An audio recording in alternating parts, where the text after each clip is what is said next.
Chapter 2 The Pool of Tears. Soon her head struck against the roof of the hall.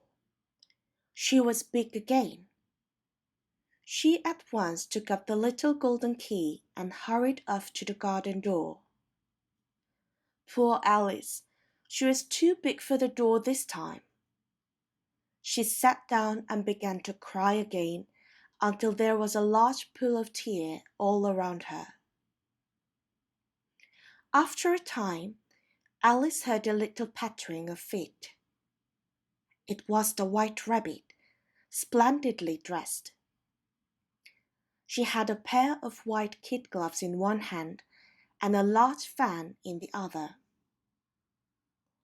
"If you please, sir," Alice began politely. The rabbit was startled, dropped the white kid gloves and the fan, and ran away. Alice took up the fan and gloves. It was hot there, so she kept fanning herself. Then she noticed that she had put on one of the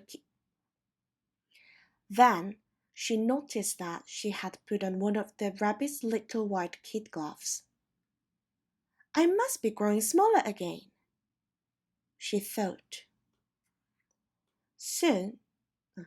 She soon found out that it was because of the fan she was holding.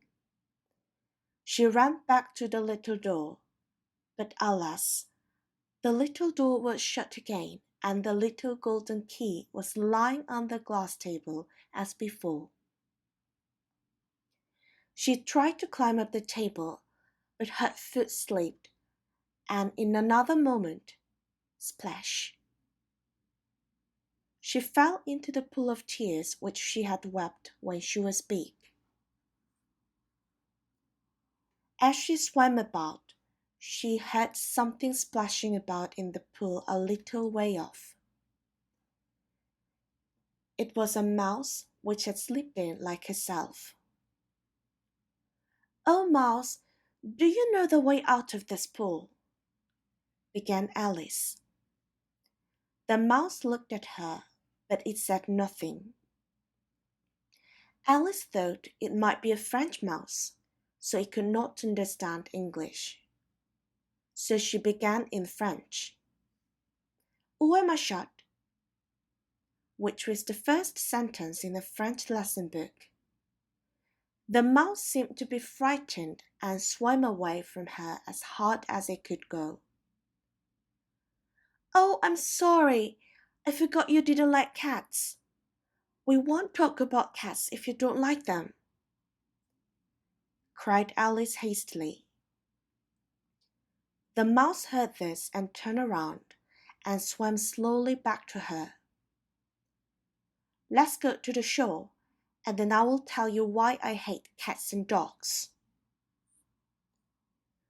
The pool was getting quite crowded with the birds and animals that had fallen into it.